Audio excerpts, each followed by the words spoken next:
Alors, retour de l'Apple Car. Ça fait longtemps qu'on n'avait pas eu de nouvelles. Il n'y a pas que Google, Tesla qui travaille sur des voitures autonomes Apple continue ses tests en catimini. En Californie, la marque à la pomme a même augmenté le nombre de véhicules en circulation. Selon le site Mac Reports, la marque à la pomme n'aurait pas abandonné l'idée de lancer des voitures autonomes, bien au contraire. Depuis plusieurs mois, elle a même augmenté le nombre de véhicules en circulation et remis le travail sur l'ouvrage. La DMV californienne, l'organisme d'enregistrement des immatriculations dans l'État, a indiqué que 69 voitures avaient un permis de circulation en tant que voiture autonome et 92 conducteurs avaient obtenu leur habilitation en parallèle, contre 76 en mai. Néanmoins, le nombre de conducteurs est en baisse depuis octobre, 154 permis, ajoute le site spécialisé.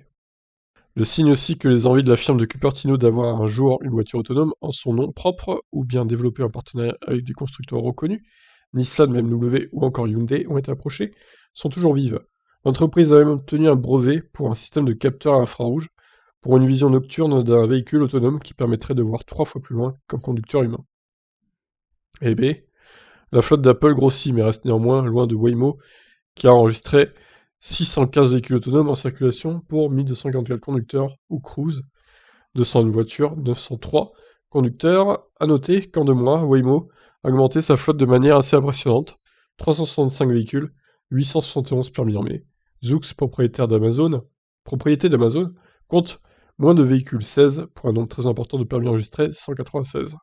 Zoox occupe aussi la 3ème place du classement des incidents enregistrés, 32, loin derrière, cependant Waymo 111 et Cruise 153.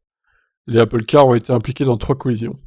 Alors, si on se fait percuter par une voiture autonome, franchement, c'est chaud, quoi, parce que qui paye, enfin, l'assurance, qu'est-ce qu'elle va dire? Enfin, j'espère qu'il y a des règles pour ce genre de choses, parce que là, quand même, les pauvres gens qui se font percuter par des voitures autonomes, ça la fout mal, quand même, hein.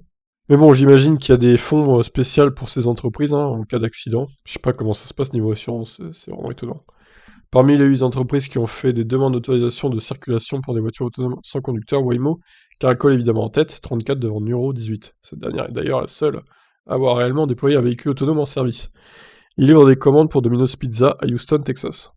Alors, ce qui est un peu étonnant aussi, c'est qu'il y a des accidents, alors que dans les voitures autonomes, il y a quand même des gens dedans qui sont derrière le volant. Bon, surprenant. Apple ne figure pas dans cette liste pour le moment et se contente de tester ses véhicules avec la présence d'un conducteur capable de prendre les commandes à tout moment. Ainsi, l'entreprise californienne continue tranquillement ses essais avant un jour, peut-être, de voir une voiture autonome made in Apple sur la route. Bref, voilà pour ça.